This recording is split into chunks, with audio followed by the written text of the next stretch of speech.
Hey everybody, and welcome to a Tatter-a-fact here at the Girlz Ink studio in Las Vegas, and we are going to get right into it because I got a super cool guest. We have Lili Ma with us today.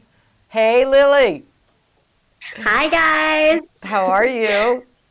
I'm really great. I am, just excited to be here. Well, I'm excited to have you. Thank you for saying yes. I know you're a busy girl, and so thank you for taking the time out of your day to do this with me.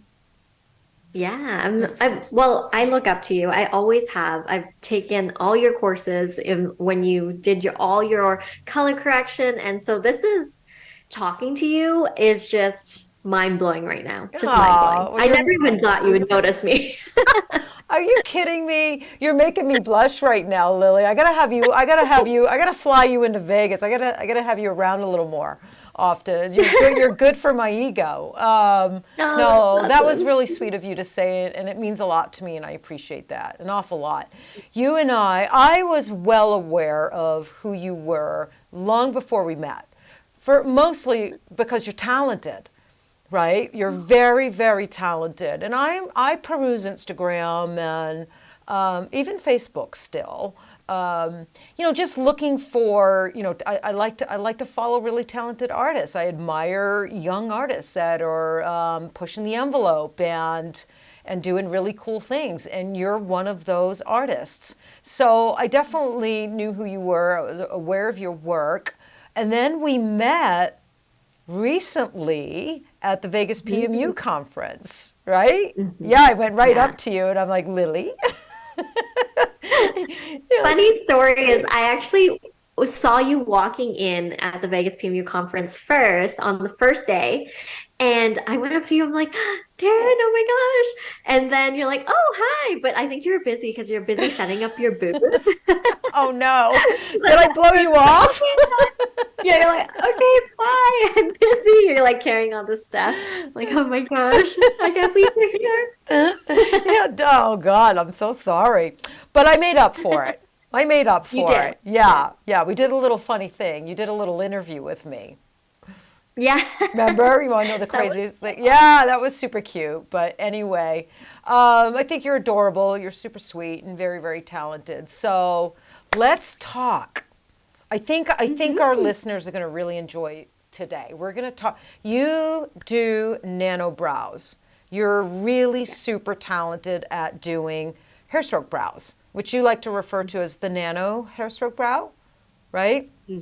Okay, Hmm. so first, let's just kind of let listeners know a little bit about you. You are Lili Ma, and you are from Calgary, Canada, right? Hmm. How Hmm. long have you Yes. been doing PMU, Lili?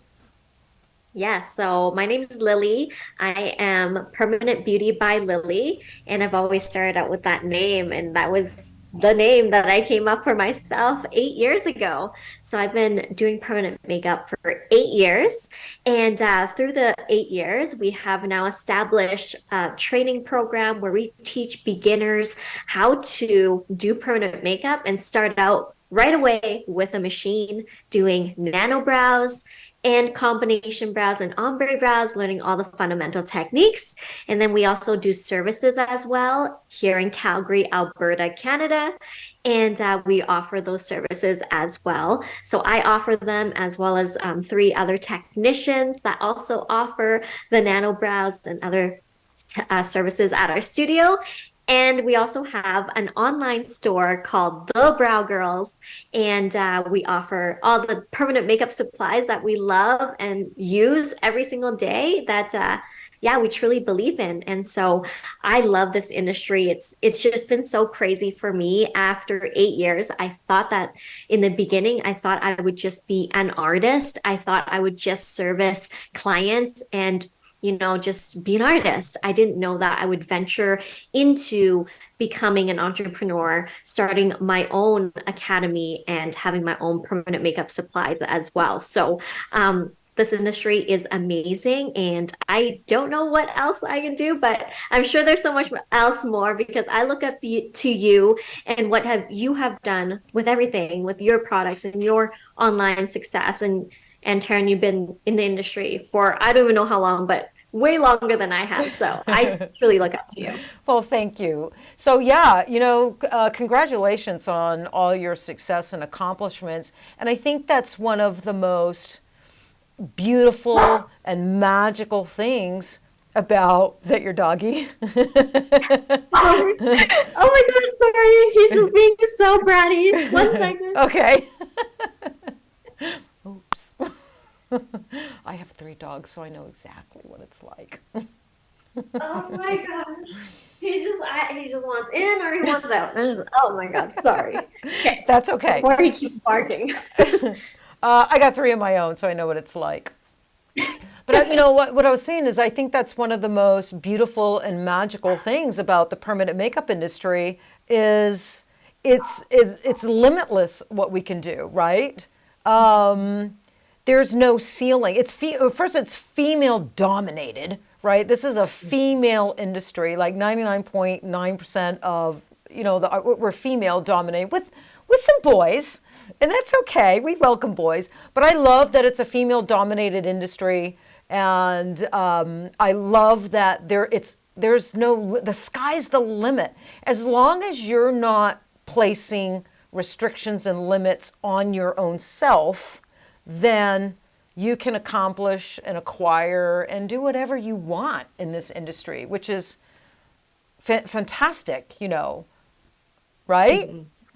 Absolutely, Yeah, absolutely. I believe that, and permanent makeup, like this industry, is just like a baby industry in comparison to hair, where yeah, there's like big companies for like shampoos and dyes and everything like that. Like permanent makeup is so tiny still, so there's still so much yeah. room for us to grow. Exactly. It's still tiny, and it's much larger, much more diverse. When I started, I started 22 years ago, and where PMU was 22 years ago compared to now is just worlds apart. It's just amazing how much the industry has grown just in the time that I've been in it. So imagine, I can't even imagine, Lili, how much more are we going to evolve? What are machines going to look like in 20 years? Like how much more advanced can it get? I think it's all fascinating, and I'm really, really excited to see all the amazing things, that happens for this industry, in the next several years. But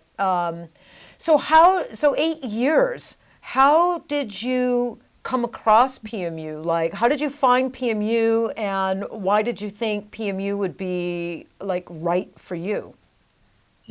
Yeah. I found PMU because I had my own eyebrows done microblading way. And it truly changed my life. And I felt so much more confident because I had never had brows, as in brow hair, growing up. And so it's something that I was super insecure about. And so when I had my microblading done, it totally changed my life. And so that's when I started to look into what is microblading? Like, how can I get into this industry? And because I've had a makeup background, so I was a makeup artist and I did makeup on a daily basis for people working at MAC Cosmetics, it kind of just goes with what I was doing already, makeup, eyebrows, and I was already really good at filling in people's eyebrows already. So I ended up taking a program and I ended up doing it just kind of on a whim. And I started offering permanent makeup at home at my legal home studio. And that's how it all began. It was just, I started working from home. It was in my basement, and I started to do client after client. And then at a blink of an eye, I think I was 2 years in, I was able to quit my full-time job. At that time, I worked at MAC Cosmetics still. I also worked at a restaurant. So I had 3 jobs going on. I had MAC Cosmetics, a restaurant, and I was doing microblading on the side when I could. And then at 2 years in, I started to be able to quit and do permanent makeup full time. And then from there, it just blew up. Grew and grew I and was grew. booked out. Yeah. Yeah. I So was, we were talking yeah, about that earlier on an earlier podcast. It took you 2 years. You worked yeah. 2 jobs while, you know, honing your skills and building a clientele. And we were just talking about that. That's the old school way. That's the old fashioned way. That's the way it is for everybody. And we were talking about how, there's a lot of conversation going on right now in the industry on the Facebook boards. I mean, one conversation, I think in a 24-hour period, it had like over 400 comments on it. It was crazy. But it was how, PMU artists are being lured in to trainings by the promise of a six-figure income and that carrot dangling, of fancy cars and wealth and a six-figure income, and how deceiving that is, because that's not reality. Like, it's difficult, right? I mean, I think it's difficult to hone your skills, to gain confidence, and to build your portfolio, and to build a clientele that's sustainable and that you can actually pay your bills, right? It's difficult and it takes time. And I think a lot of people are jumping into PMU with this illusion that they're going to be making a six-figure income rather quickly, and it's easy to do that. And it's not easy to do that. It is achievable. It is achievable. We can do that, but it takes a lot of hard work and it takes time. Yeah. Right? Would you agree with that? Absolutely. I totally agree with that. It was not easy to build a clientele, and it wasn't necessarily luck. It was, hard work. I had to advertise myself while I was at work, and I would tell my coworkers, hey, I do brows. Like, look at my brows. You want this done? I was always talking about it. Even when I was filling in someone's makeup while I was at MAC Cosmetics, because that was my other job. I'm like, hey, would you want this, permanently, or at least semi-permanently for, the Want to next roll out of year? bed looking like this? Exactly. Like, it took a lot of convincing to ask people to trust me. I And think that's you the could thing. convince anybody to do anything, Lily. You're so cute and you got a great smile. You just got that thing. I just had to do their eyebrows, and I think they're convinced after. But Yeah. it was difficult. It was hard because I wasn't able to do it full time. I was working only on the weekends, and then I would be at MAC at the beginning of my day. So I'd start at 10 a.m. at MAC, and then I'd get off at 3, and then I'd do a set of eyebrows at like 4 till 7 or 8. Yeah. Because at that time, it took me extra long to do an appointment. It took me like 5 hours sometimes. Yeah. And so I was working like 12 hours a day trying to build my clientele. But that's what it takes, right, to achieve success. That's what it takes. It takes heart, commitment, and tenacity, discipline. Yeah. You got to be hungry, and you got to have expertise. You've got to like build your skills, and you got to show the people in your community, in your area, that you're really good at what you do. And that takes time. So I'm really glad that we touched on that. Really super glad. So so you started out with microblading? I did. And then I you did. crossed I over am into machine. I did. Do you Yes. still do microblading, or did you completely put down the hand tool? I do not. I do not do microblading. I am terrible at microblading. So I do not. That's funny. That's funny. I love your transparency. I tried to microblade twice because I wanted to feel. It was. I didn't like the noise it made in the skin. Because I've been a machine girl my whole career, but I had to try it. I got on a couple of faces a few years back, and I was like, oh my God, this is like so not for me. I'm definitely a machine girl. I know. It's just like, it's so messy. That's the thing with me. It's just messy. It's just like ink is everywhere. They have eyebrow hair, it attaches to their eyebrow hair. Yeah. It's just too messy for me. Yeah. Well, and it's not as versatile, right? It's like microblading. It limits like your clientele. I think it's limiting. It's if you're going to do microblading.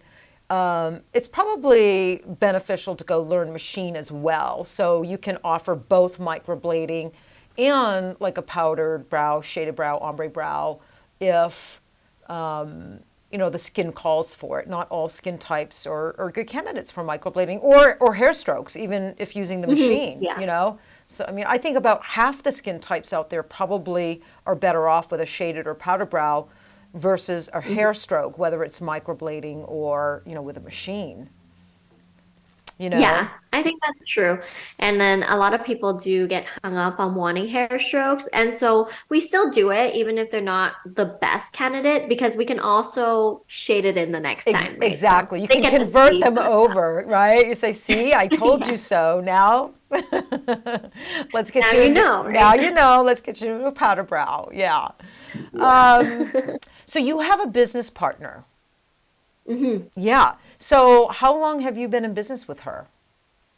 And what's Yes, her so name? my You can give business her a shout out. Yes, my business partner is Amanda, and we've been working together for 5 years. I hired her as an artist for 5 years, and then it was during COVID we decided to start the Brow Girls, which is the distribution of products together, and Okay. that's when we started. And so we had known each other for I would say 3.5 years until we started the Brow Girls, the product line. Good for you. I like collaborating with other people. I own Girlz Ink with my wife, Kat, Oh. but in other projects, other areas, I collab with trainers. And hmm sometimes, and I have a product. I have a company called Skinful Beauty, and I have two other partners Yeah. there. I've trained with, me and Oh. Mary Richardson do a class together that's, many years running, and, just lots of Yeah. different collaborations. And my collaborations always go really, really well. I've never had any hmm fallouts with any of my business partners. And when you collab with somebody or go into business with somebody, sometimes a lot of money is involved. Yeah. And over the years, I've seen partnerships, break down um, and be destroyed over either money issues or jealousy, sometimes even stupid things. So hmm if there's listeners out there right now that are thinking about, bringing in a partner or collabing, even if it's not like a business partnership, they're going to open up, a studio or open up a shop. Maybe they're going to collab on a class or something Yeah. like that. What how do you and your business partner maintain like healthy boundaries, a healthy relationship, and what would you recommend to others thinking that they're going to enter a partnership hmm with someone? Well, honestly, I think as the person that's setting up the collaboration, as the leader of the collaboration, I would want to be super organized and know every single detail of exactly what you want to do. Right. So let's say, for instance, it's a class and you're looking to collaborate with someone and do like a 50-50 and teach a class together, but you guys don't have an actual business together, but just a class.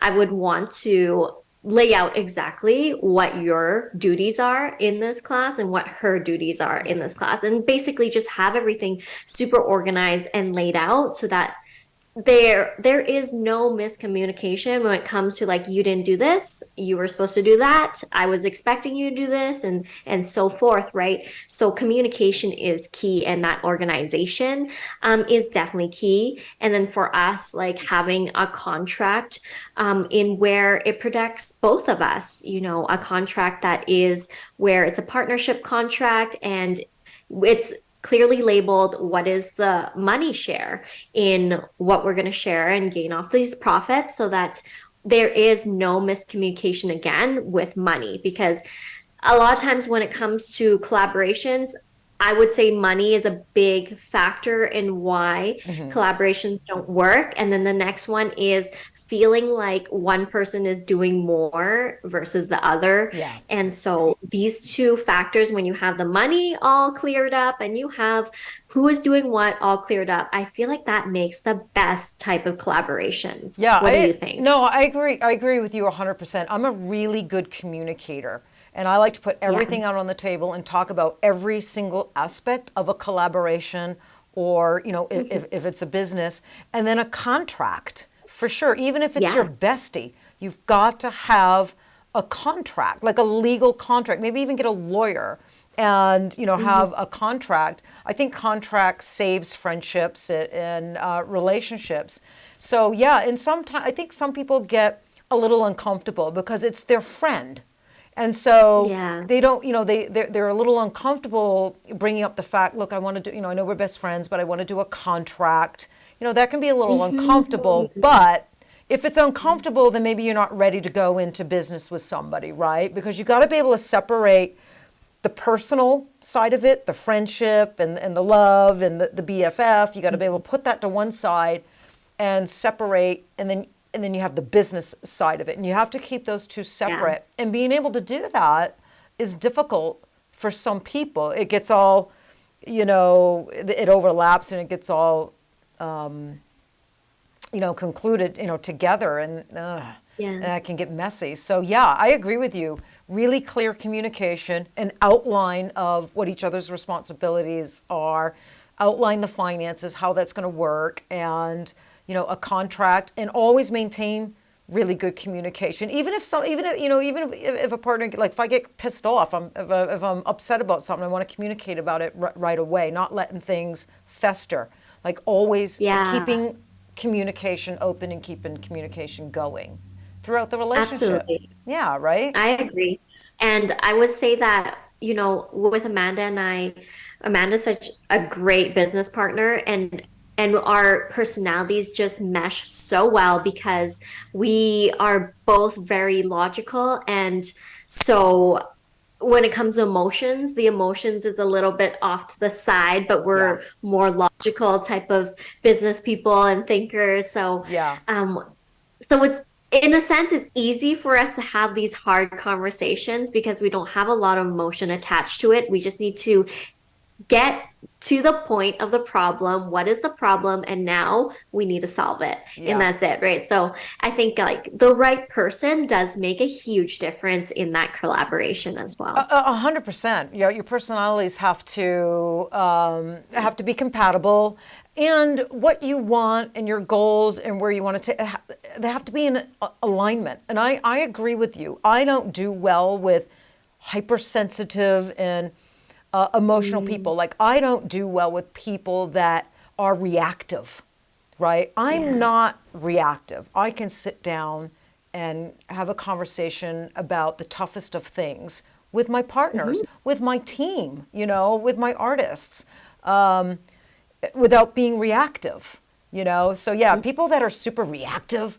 they make me a little uncomfortable, and I'm not going to collab with someone, with that kind of personality. So you're right. Someone who's logical, sensible, maintains composure, and can talk about the most difficult of situations maturely, with respect and grace. Yeah, because those points of contention are going to come up in a business relationship, right? They're going to come up. Just like a marriage, like any other relationship, they're going to come up, and how you address them will determine if it's going to be a successful partnership or not, Yeah. Communication is so key. And honestly, as being an only child, it's something that I constantly have to work on. It's not easy for me to be uh, around people, talking to people. I'm so used to my little sheltered self. So communication is always something that I don't know if other people have to work on, but I know for me, I have to read books on. I have to actually work on it. And so it's such an important part of being successful in your business. Yeah, but you know what? I like how transparent you are. You're really candid and transparent about that. So I like that. It seems to me you have a really good insight of who you are, what your strengths are, what your weaknesses are, what you have to work on, and I'd like to think that I have that same healthy insight, and I'm able to look at myself objectively and where I'm strong and where maybe I'm weak and still need improvement. So I really like that about you, Lili, a lot. It's impressive, and you don't see that too often. You really don't. Yeah, so I like that. So let's get back to brows. So you do the nano brows. Okay, so let's talk about. So what needle do you like to use? I kind of bounce around with all Are you a different types single of needle needles. girl? I am a single needle girl. I am. And I've always used the 1RL. And so now I'm trying to venture out into mags. So I'm trying to do a hair stroke with a mag. Oh my And that is God. what I have started out with. When I was first learning NanoBrows, I started out with mags, just a straight mag, not a curved one. And so that's what I started out with. But I had Calgary's thickest hair strokes you have ever seen because I was not very good and I was first starting out and I was using a mag. And so I had Calgary's thickest hair strokes you have ever seen. And then I started to trickle down into a single needle. So my favorite is always a 1RL 0.25, but different brands will be different in the Yeah. thickness and the length and Yeah, everything like that. yeah, of course, because in the needle industry, there's nothing really standard. Like you can have like a .30 and five different brands at .30 might be a little bit different, and especially when it comes to tapers. Like there's Yeah. really no set standard, on taper length or a lot of the different aspects of needles. So even when you're doing ombre brows, you're a single needle girl.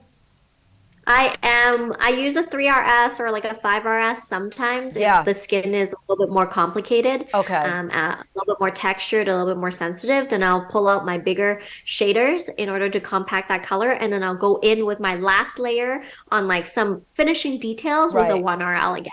So how long does hmm it take you to do a shaded brow? A shaded brow, Yeah. probably around 3.5 hours still, Okay. including the mapping. Okay. Yeah. Okay. Well, And that's that's a better than pain for 5. nano. It's better than five Yeah, hours. I definitely moved up from being 5 hours to now 3.5. I'm pretty That's happy at 3.5. that's funny. I think people, because I'm a big needle girl. I use like 7 and 8 shaders, Yeah. and I use mags a lot for all my areola work, my lip work. When I was doing a lot of body tattooing, it was all mags. But I was never comfortable with a mag for eyebrows for whatever reason. I always liked the round. Oh, Yeah, I never really.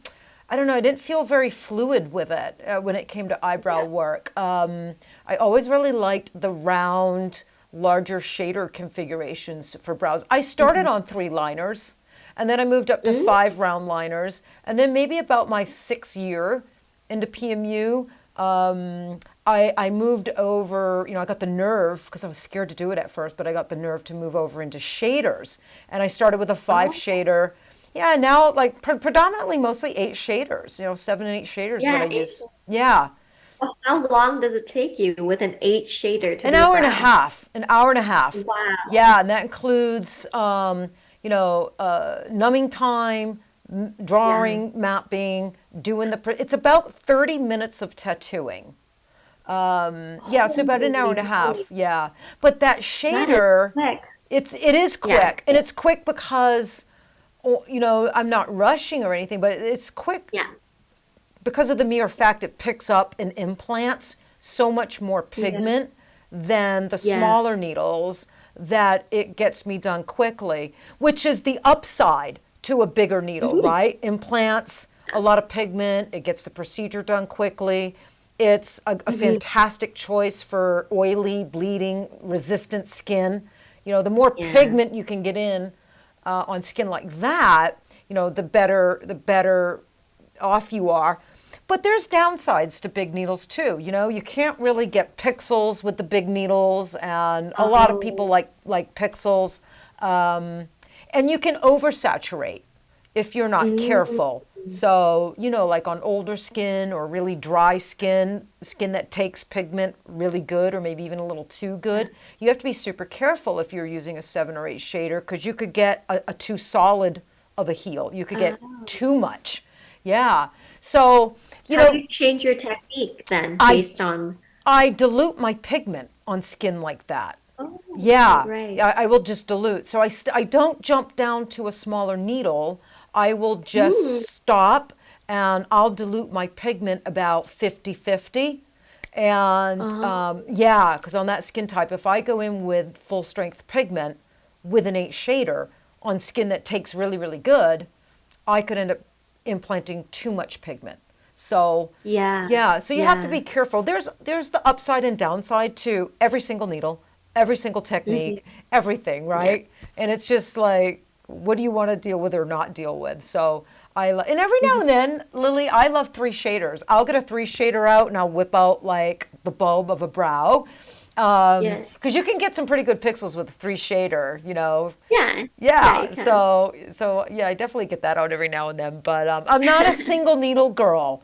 I don't In really, that, no, I'm really not. I think the smallest I'll go down to is about a three. So, yeah. yeah, Being a single needle person, you have to have a lot of patience. And sometimes I don't even have that type of patience yeah, to yeah. shade a large brow with a single needle. I'm like, oh my gosh, when is this going to be done? Yeah, yeah, you definitely got to have a lot of patience for sure. It's a certain type of personality that Yeah. enjoys sitting there for 3.5 hours, 4 hours with a single needle. When you know, you can just pop up that needle, put in an eight shader, and finish it up and get down to the bar and have a margarita Yeah. in an That's how hour. I feel about lips, actually, because lips are so much more volume Yeah. and so different than brows. I feel that I am there for way too long. I don't have the patience for it sometimes. I'm just like, oh, I just need to get this finished. So are you experimenting with bigger needles for your lips? I have, but I don't know, maybe I'm not doing it correctly, but I wasn't a fan of the healed results with a mag for the lips. So that's why I stuck to one All right, again. try like a 14 shader. 14 Yeah, shader. try a 14 shader. Some Oh, people don't, they just don't vibe well with like a mag, you know. yeah. But if you want to like keep trying, you know, with a larger needle, especially for larger lips, right? Okay. Yeah, like a 14 shader. Some people, I'll get people that are struggling with the mag on lips. I'll suggest they jump over and try like a 14 shader and try Oh. that. And some do really, really well with it. I have an artist here who was not doing well with the mag at all. And so I Mhm. brought in a 14 shader and she took to it very quickly. And all her lip work now is with a 14 shader. And so she gets it, Wow. but she still likes to do some lips with a single. It just kind of Yeah. depends. She likes to bounce back and forth. Yeah. Yeah, there's some lips that are just so easy to do with a single needle, and then Right. there's some that just does not want to take pigment. Yeah. So I'm gonna have to try that. And I think, would you agree? You're a single needle girl, so would you agree? Like clients that want like a lipstick look, they want Yeah. a lot of color. That is really difficult to achieve with a single needle. I think the single needle delivers and achieves like the blush look, the tint look Yeah. beautifully. But I don't know how well the single needle is to get like that lipstick look. I don't even know if you can. You know, it might be multiple sessions. I'm not really sure. You would have to go pretty bright, I believe, in color, Yeah, and then at least two sessions, at least two, two sets. to get Yeah, that lipstick look. right. Yeah. So with big needles, you I can think so. get that look, you know, rather quickly and rather easily. But on the Mhm. flip side, if you want a tint or a blush, you've got to dilute the pigment. Oh, I You see. see, yeah. So yeah, Okay. so Interesting. yeah, kind of interesting, right? It's fun, Yeah. you know, all the different ways you know us artists can work and get to Hmm. the same beautiful results, you know, with different tools, different Yeah. techniques. Okay, you you use Li, you Hmm. use Aqua, use Monica, and I think Yeah, you carry Monica's pigments on your store, right? I do. Yes. Um, so they are iron oxide. So let's talk about the term. All right, I was Yeah. poking at you a little bit before we started the podcast. So you know, Monica Vani's pigments, Aqua, Velvet, Hmm. they are what most artists in the industry refer to as iron oxides. But Yes. when you're talking to a chemist, right? Because I talk Uh-huh. to the chemist at LI quite often, and most chemists refer to iron oxides as inorganics. So there's Mhm. organics and inorganics, and most chemists do refer to them as and inorganic. They don't really say iron oxide. They say inorganic. But us artists say iron oxides predominantly. Some say use the term inorganic, but mostly I see them saying iron oxides. But you and a few others I've been noticing lately, I see this new term for iron oxides and organics popping up, mineral pigments. Yeah. So I'm just, and it's not wrong. I'm just curious, like where did that term pop up from? Like who started using that, and where did that term pop up from? Do you want my honest answer? I actually don't know where it came from, but I was doing a Q&A on my Instagram story and people just kept asking about mineral pigments. And Yeah. so I was like, okay, let me figure out what this mineral pigment everyone is talking about because I always called it iron oxide. I've learned that term from you, from other people, Yeah. from using Yeah. Li pigments. It's always been called iron oxide. But yes, I had to learn myself and start Googling that people are calling it mineral as well Mineral as and well. inorganic. Yeah, I think I'm going to have to get to the bottom of this and find out where that came from. Like who started that? Oh, it's like people maybe are just so scared of iron oxide pigments because of over the years, maybe some people didn't know how to use them Yeah, on certain skin types. And right. so colors were shifting to not unwanted colors on certain skin types. And I think even for myself, I made that same mistake. But now using Li pigments for so long and really going through that research and figuring out who is right for what color, I'm getting such beautiful results Yeah. with my iron oxide slash mineral pigments. Yeah, no, I love that you say that because me too. You know, I've been using Li Aqua, and I use we came out with an organic line about 4 years ago, loaded. So we have like an iron oxide line, and we have Aqua, and we have and Monica's pigments are predominantly iron oxide as well, and then we have loaded, which is organic. And I think Yeah. that's what's not being like really talked about is when is it when a client is going to do better, right, with an Mhm. iron oxide, and when a pigment, maybe is going to, when a client might do better or just as well with an organic pigment. Because I think iron oxides do much better. They're more stable. They age better. They're going to do better with the majority of skin types. And I think Mhm. organics are a little bit more limited. Yeah. I do. I really, really do. And Li, we have both. We Yeah. have both organic and iron oxides. And you do Mhm. learn that the hard way through, Oh, yes, we sure did. right? We really, really do. But so yeah, I like that term. So we got minerals. Well, it was like, a lot of young artists, when the industry started getting younger. When I started, Lily, the average age was like 45 years old entering Oh permanent my makeup. gosh. Yeah, and now it's like 21 or 22. Now we got young people entering PMU. So it's a much younger industry. And it's worldwide now, because of the internet. Yeah. It's just growing, really fast, and it's really evolving. And, I mean, we've seen needles, new names being designated to needles. Like it was never called a nano needle, you just called it a Mhm. 0.25, right? So, Yeah. we're seeing all these new terms enter our industry. So, yeah, I just thought that was interesting, the mineral pigment. So I like it. I'm okay with the term It is mineral super pigments. interesting. Yeah. Look, if you're It's cool. actually very interesting because, like you said, the younger crowd, they actually have no idea what iron oxide is and what Li pigments is. They Really? actually only know carbon and they only know organic pigments. They don't actually, some people don't actually know that there is another option, which Right. is super interesting now as we're teaching more and more and that younger crowd we're getting in Canada is 18, so we have 18-year-olds coming in to take our class and they don't even know that there is such thing as iron oxide pigments. Right. And that's sad because I think both are equally as valuable and important to the artist and to the work, right? Hmm. Very much so. There are definitely some skin types that are not going to do well with an organic. That organic pigment has a high propensity to heal gray or turn gray.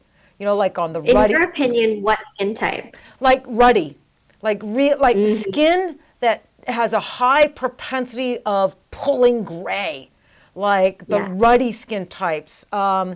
those skin types that are really super pink, sun damaged Hmm. skin. Those skin Yeah. types that really pull gray, they ash out pigments.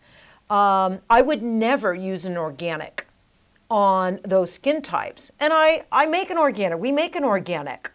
Yeah. And that's due to the carbon Yeah. used in organic pigments. So if you're using like a blonde or a mid-tone color that has no black in it, then you're probably okay. But when you're getting into like some of these mid-tones or darker pigments where now they have black carbon in them to get them that Mhm. dark, no, I would never use those on those skin types that pull gray. I am absolutely going to use an iron oxide. Yeah. And I'm not really comfortable using organics on really young clients because those Oh, organics have a propensity to maybe stay too long, too long. yes. And young people change their mind a lot. They change their style, they change their mind. And so I'm more prone to use an iron oxide that's going to leave the skin in 2 or 3 years on someone really, really young rather Hmm. than an organic that might last too long for someone Hmm. really, really young. So I probably use iron oxides probably 70% of the time, and I use Hmm. organics probably 30% of the time Hmm. in my own Yeah, I work. love that. I love Yeah. that. And it is true because I do have a lot of the younger clientele, and now the brows are changing. Brows are becoming thinner. People want higher up tails, like more Yes. upturned, more Yeah. straight. Yeah. And the brows that I had tattooed with carbon 2, 3 years ago, they don't want those tails anymore, and they're kind of stuck with that. They're stuck with And that. so, That's right. yeah, That's they're right. stuck with that. But, and it's going to take, because you're in that younger generation, right? You're a part of Mhm. that. And so it's going to take you and a lot of, really good artists and educators in that age group, to educate. Don't be Yeah, afraid of organics and don't discount organics, but don't be afraid of, mineral pigments and discount them. The artist needs both in order to do really good work and their best work on all the different clients that come to them, right? That's how I feel. absolutely. That's how I've always felt. I've never been one or the other. Yeah. I think there's, a face and a place, I like to say, for organics and for iron oxides. So I love that Mhm. you're talking about it and you're educating. I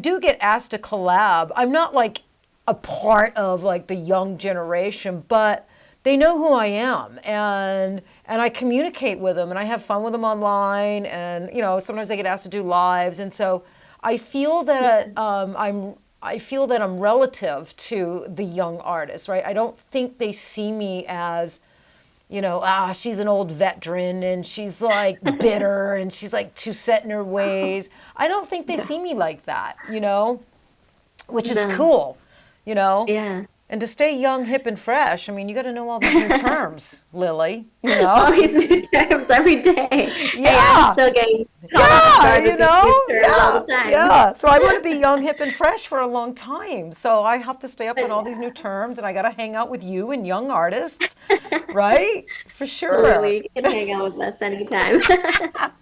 I love it. I love it.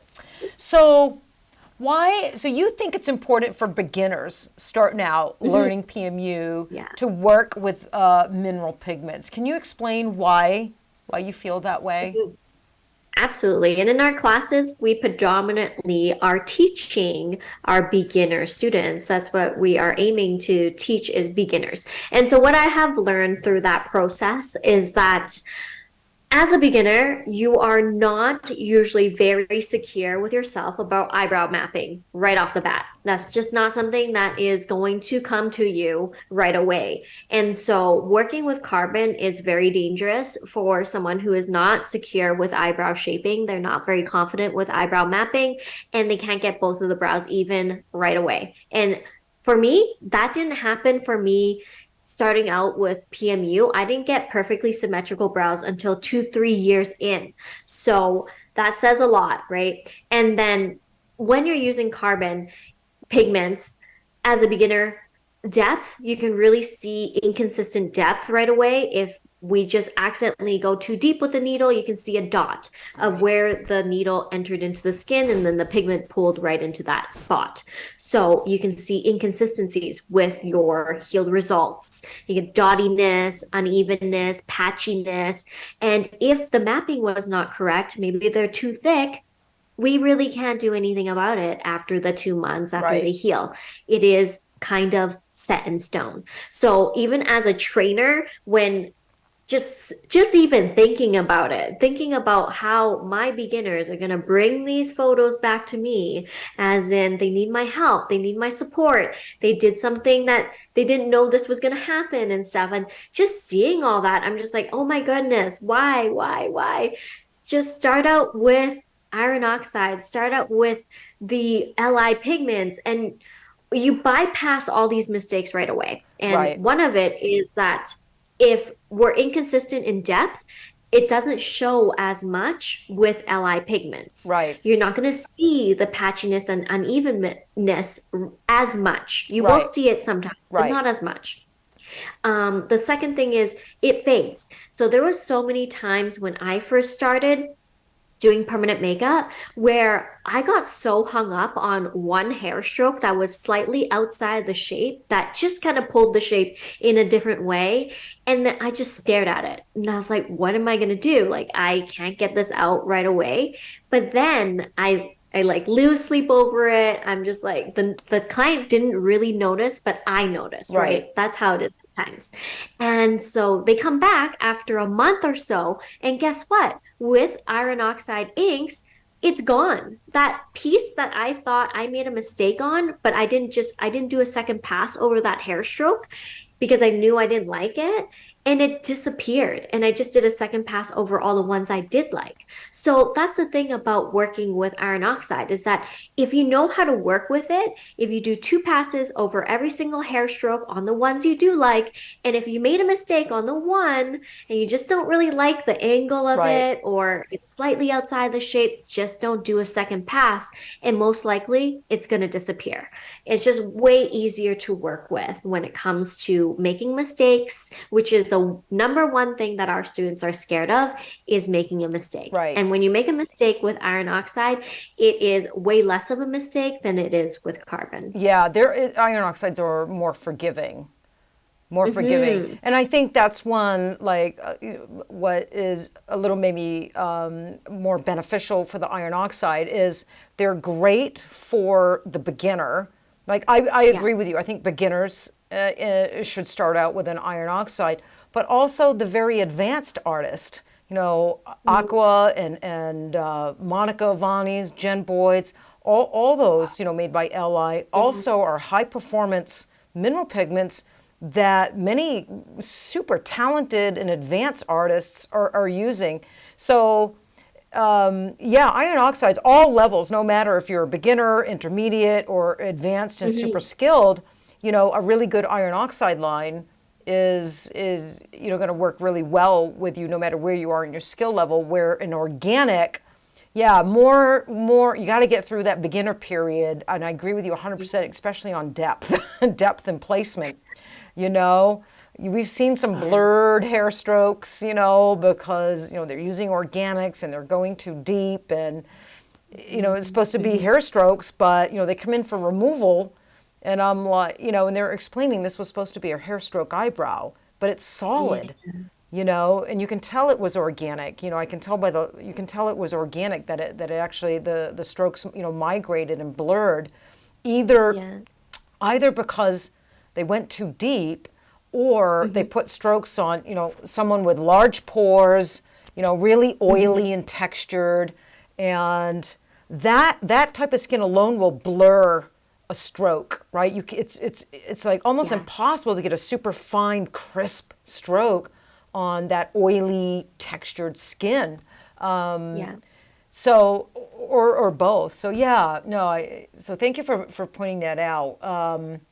You And all that's why I feel like even in our classes, we always teach the difference between using an organic and inorganic pigment. We don't say that you have to use this one and this is it. This is the only one you can use because we want to educate our students on what is the benefits of using this pigment line, which is inorganic, and what is the benefits of using a carbon line, which is this or this type of pigment line, right? and what are the pros and the cons so that they can make the decisions themselves as well. And Yeah, later down the road, they can use a carbon line when they feel more confident.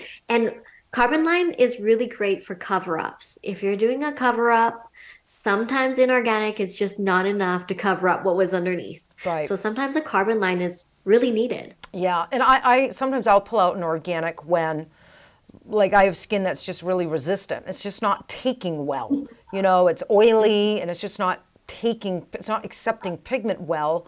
I'll stop and I'll get something from the loaded line. I'll move over to an organic, and sometimes that's Yeah. super helpful, right? So, but you're right. You bring up a good point that we need to start, and it starts with like people like you and your generation,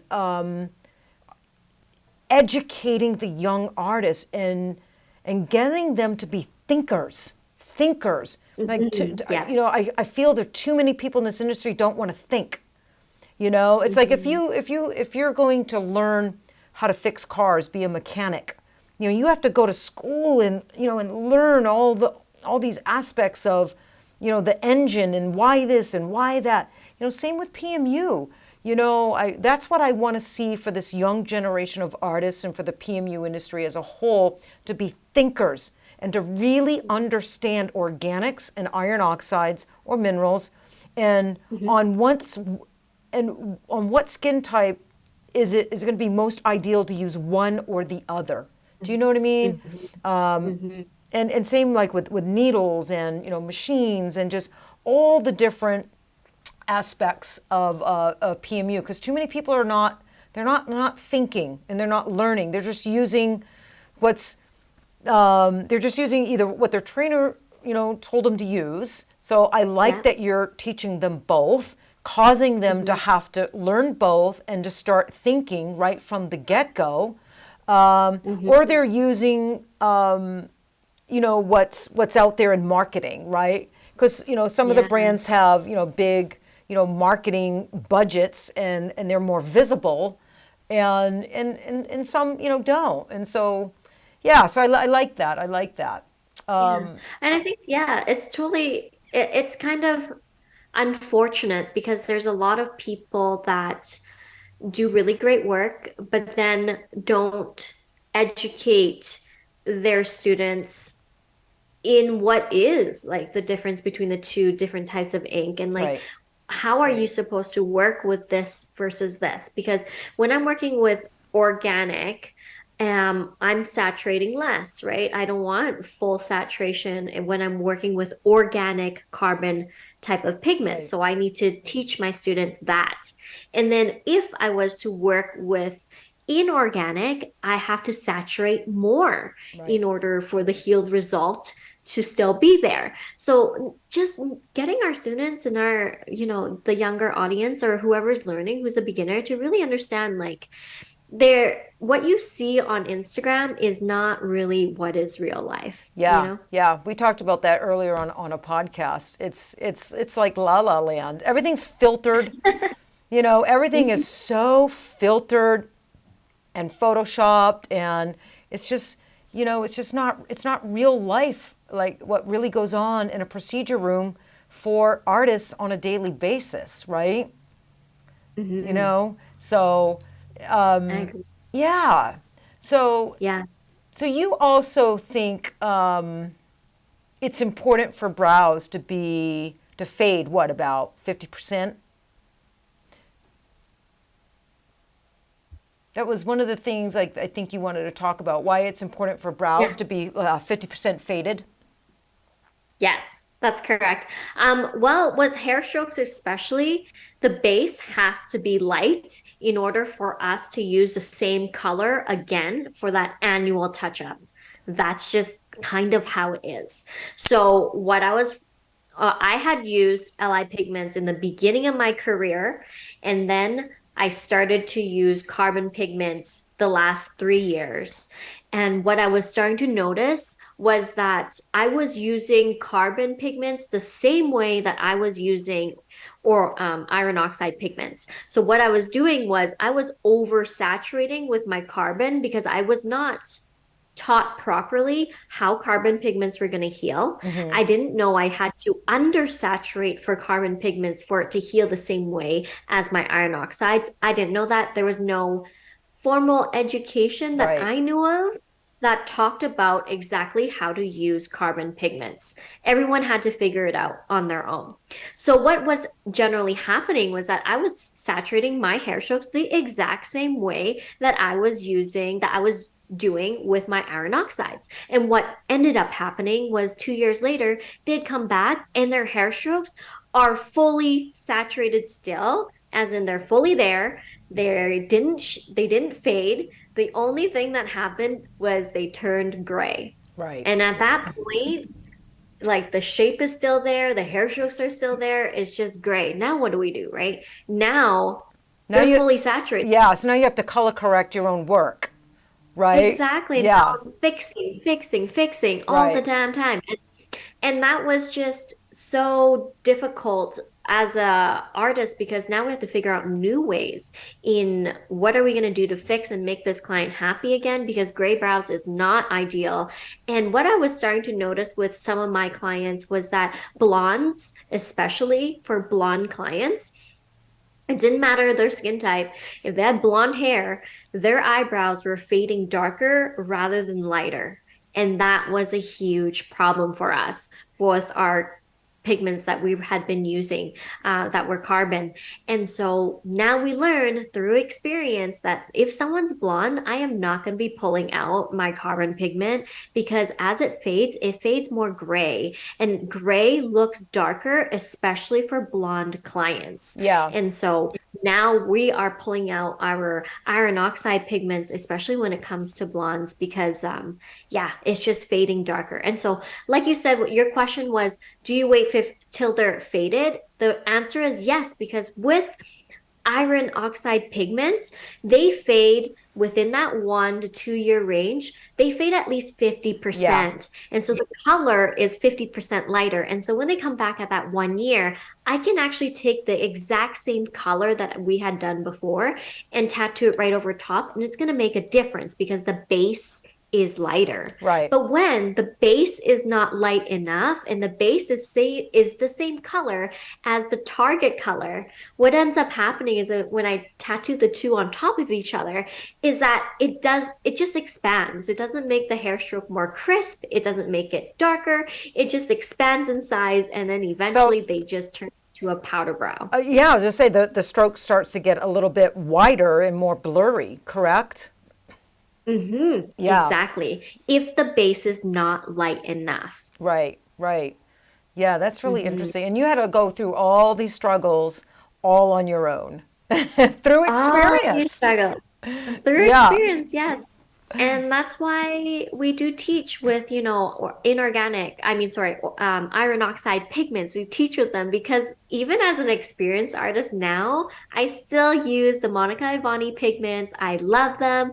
They heal amazing. They work great. And then I'll use some of the ungray or the gray vanish from the Li line to kind of mix in to make it warmer because some of her pigments are quite ash. right. And so that makes it that variety of colors that I have that are a little bit more warm. And yeah, even as a seasoned artist, all our artists now use the Monica Ivani pigments. Yeah, that's awesome. We did, those are great, great, great colors, great pigments. They're super popular. So, Mhm. yeah, that's great. They are very popular. I know, I know. I use them from time to time. but I'm such a, you get stuck on colors. Like I have my colors from the Aqua line, like, oh my God, I would just die without them. I can't not use them. What's your favorite colors? Classic brown, for Oh, shizzle. Oh my God. I love my two favorite colors. I could probably, if I could only pick two colors in the Aqua line, yeah. it would be Beautiful Blonde and Classic Brown. Ah, Yeah, Beautiful yeah. Blonde is it's like a warm, but not too warm. It's just a little like right of neutral, like a little warm. But Yeah. it's like a deeper blonde, a little bit of darker, deeper blonde, and it's really opaque. And I love it. And then Classic Brown, it's not medium. It's darker than a medium, but it's not super dark. Hmm. And both are beautiful by themselves. But when I take those two colors and I start mixing them in different percentages, I get all these in between like tones. Yeah, I just Yeah. I just love those two colors. I love mixing them and yeah. But I love those two I love colors. Beautiful Blonde too. I love Beautiful Blonde. Yeah, It is great. it is Yeah. great. And I'm a big taupe girl. I do a lot of, older ladies, Lily. So I gotta have a good taupe. So Yeah. I like the aqua taupe. What other color do I like? Oh, I like hazelnut. I'm a big hazelnut Oh yeah. girl. That's a good color. And I like ebony. I really like ebony brown for like my darker Ebony, ladies. yeah. I Yeah, like when I ebony. get really dark. So yeah, and I've been using them for years and years and years and years, years and years. But but we developed a loaded line, and I started out on actually organics in the beginning of my career. And Oh, yeah, I did. And for the first like 3 or 4 years, I used all organics. And then I started like you did. I started learning. I just started seeing like organics like turning gray rather quickly on certain skin types. Not on every skin type and not in every situation, but and I just started like writing notes and just gathering data and then I started learning. I took a color theory class and I learned about iron oxides. And right. and it was a great class. And it was a class that didn't, put down organics or put down iron oxides. It was a class that really educated you on both and the Oh, value, wow. yeah, and the value of both. So I was really lucky to have that education early on in my career. And that's when I started using LI and I got some iron oxides and whatnot. And I've been using both iron oxides and organics, ever since. So Mhm. yeah, so Wow. yeah, so I You got really lucky because you're the one who, brought iron oxide pigments to light for me, like to go through your color theory course and just the way you described ruddy skin, I was like mind blown. yeah, Ruddy right. skin. Well, Didn't even know I what that was. would you say that ruddy skin and that super pink? Maybe they're not quite ruddy, but my gosh, they're so pink, right? They're usually Yeah. fits one, fits twos, and that ruddy skin type. Those are the most challenging color-wise. Those are the Yeah. most challenging, oh my gosh, because they pull so much gray. It's like they just add, it's like squeezing gray into your pigment cap, right? That's how I describe it. That's a good way to describe it. Yeah, that's really Yeah. good. So they Yeah, I really, love that. yeah, I think they put a lot of stress on pigments. They challenge our pigments, and so you gotta know color theory. You gotta know when to use modifiers, when to add a little yellow, when to add a little warmth, when not Mhm. to. Because we went through this period where when microblading first hit, what, 10 years ago, 8 years ago, everybody was getting gray. They were so afraid of the gray that Yeah. all the trainers were teaching students put a bunch of ungray in your pigment cap. So we Uh, were seeing people using 50% target color, 50% ungray. And so oh of my course, God. yeah. And so we went through this epidemic where everything was healing and turning orange. And of course, LI got blamed. And this was the first time we ever saw orange results in LI in the 25-year history of LI. And we were like, what is going on? All of a Yeah. sudden we're seeing all this orange and we figured out it was just, in all the trainings, yeah, so you don't get gray, add a bunch of orange. And of course, that's, not all skin types need orange, and certainly Yeah. no skin type needs 50% orange, unless you're correcting, unless you're correcting an existing blue or gray eyebrow. So we had to start re-educating, the industry on that. Like, stop abusing orange, stop abusing the warmth. You guys are like obsessed with it, and you're like way overusing it. So, not everybody agrees with me, and that's okay. But I always kind of took the opinion that I'd rather add less warmth. I always try to nail it, right? I always, like you and everybody else, I want to nail my color. So when I see them at the follow-up, I don't have to adjust nothing. I nailed it. I'm super proud. It's like, yes, I nailed it. I write it right in my notes, exactly what I used on them, so I know for next time. But if I'm going to be off a little bit, right? If I'm working on somebody ruddy or somebody that's got some sun damage and I think they're going to pull ash, and I have to add some gray vanish or ungray, I don't want to add too much. I think it's better to have it heal, maybe not as rich as you wanted, maybe a little ashy, and have to add more at the follow-up than add too much at the initial procedure and then have your brows heal orange. And some people don't agree. Some people are opposite. Some people think, no, I'd rather my brows heal too warm and then I have to tone down the warmth. But in order to tone down warmth, you have to introduce a whole brand new color. Green, right? You have to introduce a whole brand new color to the equation, green. So the way, I'm super analytical and I'm such a thinker.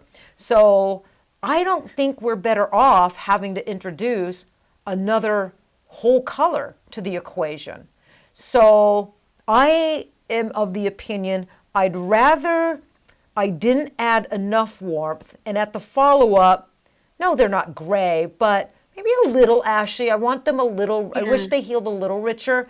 I look at my notes and I'll add a little bit more warmth than I did at the initial procedure, and then they heal nice and rich and exactly what I wanted.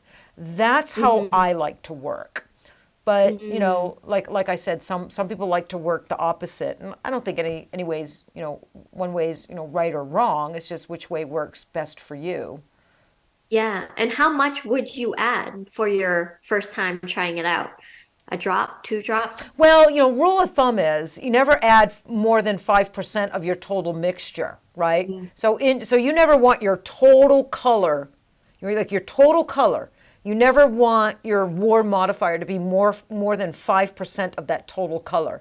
So when I'm working on super ruddy skin, like if I'm looking at something, I'm like, oh my gosh, this lady is going to pull gray. She's got bad, like she's really super cool, like sun damage, ruddy, pink, the type. Yes. I'm probably, I'm going to add about 5% warmth to my target color.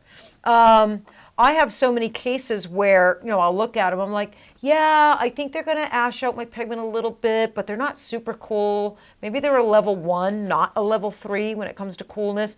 And so I'll add like a drop. Sometimes it's just a toothpick.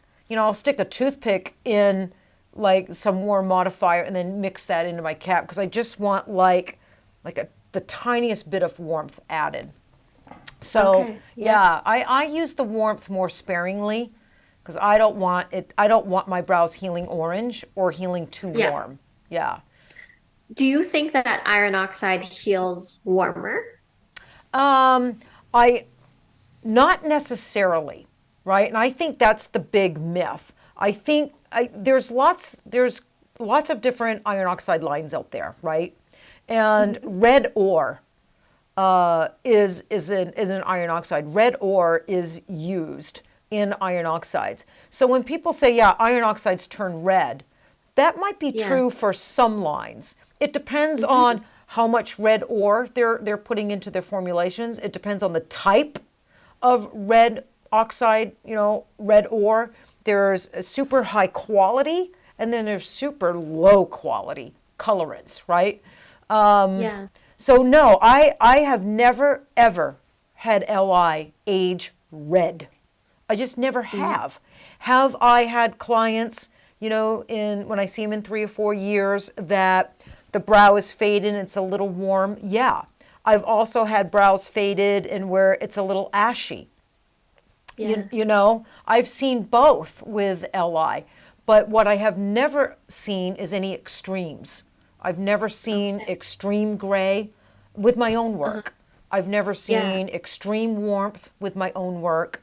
I've never had Hmm. the extremes, and I think that's because I know the line so well, and Yeah. I'm cautious with warm modifiers. I really understand skin, Yeah. and I can formulate and custom mix my color pretty accurately. So I Hmm. don't think there's one pigment line, LI included, that's a perfect line and that is going to age absolutely perfect all the time on everybody. You know, Yeah. no one can say that about any line because there's so many outside variables, right? There's the skin, there's lifestyle factors, there's what they're doing to the procedure. There's health, there's stress, there's medications. There's just so many things, Lily, that affect the aging of that brow. And of course, the factor is the quality of the pigment. You know, the quality Yeah. of the pigment. You know, I know Li. I know the women who own Li. I know you Hmm. know Darlene and Mattia, and I know how they make those pigments, and I know the colorants that they use, and how much they care. And they've been working 30 years to create a perfect line, you know? Yeah. But you know, no matter what line you use, even a high quality line, there's going to be some clients where the brow faded to an off color, right? It faded and it's a little ash. It faded and maybe it's a little warm. But we really shouldn't see extremes. We really shouldn't. Hmm. You know, if you're seeing extremes, then something in the equation's not quite right there. Yeah. Yeah, that's true. So it could be you're using it on the wrong skin type. Yeah, it could be you're using it on the wrong skin type. It could be you're Mhm. adding too much modifier, right? Mhm. You Yeah. know, things like that, you know. Mhm. Yeah, and sometimes it's not even us or the pigment. I think sometimes it can be clients. Yeah. You know, skin's a living, breathing, you know, organism thing, and there's just so many variables and so many things that probably we'll never know or never be able to figure out, right? We can look at a client and go, man, I don't understand why, you know, you dot all your I's and cross all your T's, and you're like, I don't understand why she aged a little ash or, you know, aged this Yeah. way. When you know, so many others that used the same pigment on, you know, did not age that way. They Yeah. aged beautiful and they aged very stable. So, Yeah. you know, that's the part of PMU I think that we don't like. We want predictability, right? Mhm. And sometimes we just we there's not there, we can predict our results, I think, to a certain degree with education and knowing when to use when, but there's always going to be that, you know, when you know something throws you a curveball and just aged a little off color and you don't know why. Yeah, that's true. There's not always an explanation for the colors, No, even if you. there's certainly not. There's certainly not. But I Mhm. think if like 90% of your brows are aging really stable and they're staying on color and they're just a lighter version of what you Yeah. implanted a couple years ago, I think, you know, I think then you're right there. You know, then you understand your pigment line, you know your colors, and those are really high percentages. And I don't know if they get any higher than that, right? I think at least Mhm. about 10% of the time that's probably a pretty accurate percentage for me and what I see here at Girlz Ink. We're going to see a little bit of off coloring as the brows age. But Mhm. we don't see extremes, and I don't think we should be seeing extremes. Like Mhm. bright orange or like Mhm. battleship grays and you know these super extremes. If that's happening to you and it's happening a lot, then I think you need to take a look at, you know, how you're working, your technique, maybe the pigment line you're using, the type of pigment you're using, and you know the skins you're using them on. You know. Mm. Yeah, absolutely. Yeah. All right. Do you think So there's enough? what's that? Sorry, I was just going to ask you, do you think there's enough education out there on who to use these pigments on? No, I don't. I think we're just starting to talk about that, right? I think we're just Hmm. now starting to talk about that. But no, I don't. I think I always have. I think Yeah. Li always, always has. But no, a lot of the other brands, some brands only have an organic line. Hmm. So, y- so no, I just don't. I don't think there's enough education on that subject in particular. And I think there needs to be Yeah. more of it, right? I think Yeah, there needs to be more of absolutely. it. I think there used to be a nice balance between organics and iron oxides in the industry, and Yeah. then, organics kind of, right, kind of took over the industry, a few years ago, like, five, Yeah. 5 years ago or so. And then the industry got obsessed with, organics. But it takes a while, Lily, I mean, like we have loaded and we have people misusing loaded. Do they're putting loaded, which is an organic color on skin types they shouldn't be, or they're beginners. And, so we try to educate, because we offer both, we get asked that a lot. I do this and this and Mhm. this, I've been doing it 6 months, which line should I use? So, we educate when they come to us, but no, I think it's lacking education, but it's getting better, Yeah. you Yeah, know. definitely. I agree. Yeah, it's definitely there's just a lot lacking There's a lot in the beauty lacking. industry. But I see it Yeah. starting to be talked about now, right? I see it Yeah. starting to be talked about, in the Hmm. Facebook groups, on some of the Instagram lives I've watched the past few months. I did a podcast with a young artist, and that's Yeah. what she wanted to talk about, organics and iron oxides, and, when to use one and when not to use one, because she was going through the same thing with you. She hopped on the organic, bandwagon and was putting organics on every single client, and Yeah. she had to stop. After about three Hmm. years of doing that, she noticed, was experiencing like the same things you were, and started doing some, rethinking, and went back to an iron oxide line. And now she uses Yeah. both and has a better understanding on when to use an organic and when to use an iron oxide. Yeah. And I just think that it's a little bit sad that we have to wait 3 years to know. Right. I know. I know. I know. Well, I have a color theory course. Probably the one you took was my older version. So, Yeah. yeah. The one I took was you doing it live. Oh, that was the live one. Okay. Well, I got a Yeah. brand new You were one. live. I was live. I did those live color. Oh my God. Oh my God. They were like eight Those seem like hours a lot long. of work. They were a lot of Those work, eight Lily. hours of you Yeah. talking. And then someone one day was like, it was like 8 or 9 hours. And then someone one day was like, why Yeah. don't you just record it? And I'm like, duh, why don't I? So I did. But it's about 5 years old, right? Well, Yeah. 5 years old. And it's all still relative and, incorrect scientific information.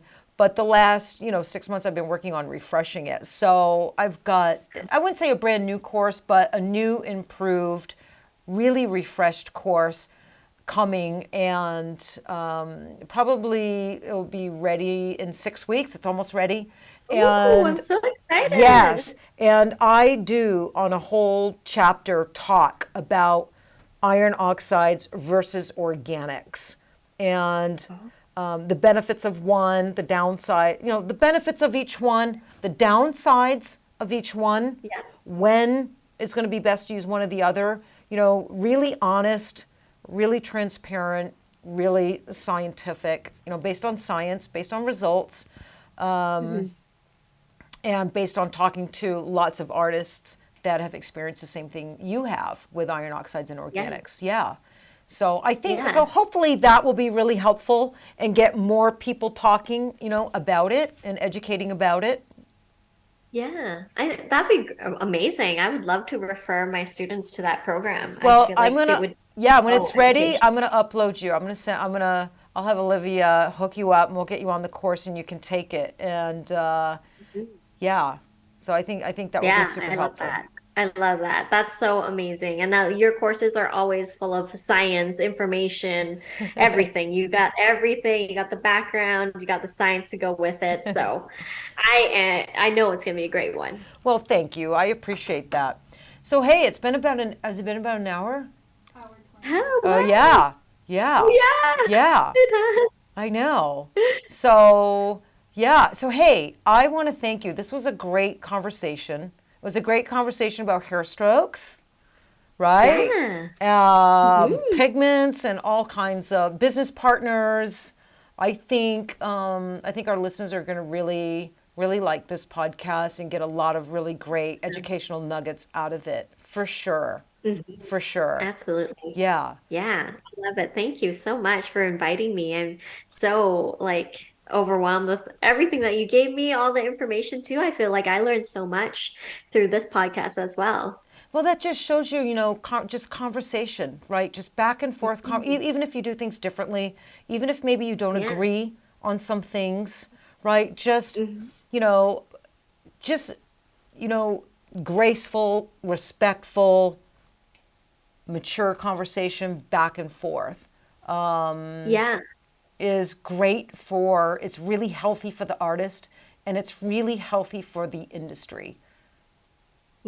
Absolutely. Yeah. I think we can always learn something from each other, even if we do different techniques, different needles, different everything, but there's always something we can learn that's new and that we can improve on. Yeah, absolutely. 100%. I agree with that.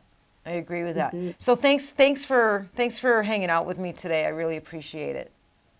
Yes, thank you for inviting me. I'm Yeah. so excited. I can't wait to see you again, hopefully sometime in Vegas, I guess. Yes, I hope so. Well, I think we will be at the Vegas PMU conference and I think you're going to be Okay. there, aren't you? I don't think not this year. Not Not this this year. year? We're going to another one. Yeah. Okay, okay. Well, Yeah. So well, I'll see you soon somewhere, I'm sure. I will see you, Lili Ma. Hmm. Keep up the good work. Thank Keep you. educating, keep inspiring, and keep doing you. I think you're awesome. Thank you so much. Oh, I need to take a selfie. You gonna take a selfie? I need to take a picture of you. I'm gonna take a picture together. Okay, there we go. All right. Okay. Awesome. Okay, don't go Well, thank anywhere. you. Hang on. Don't Oh, go okay. anywhere. Okay. Thank you, listeners, for hanging out with us today. That was Lili Ma. Lots of great stuff. And we will see you next time on A Tatter-a-fact.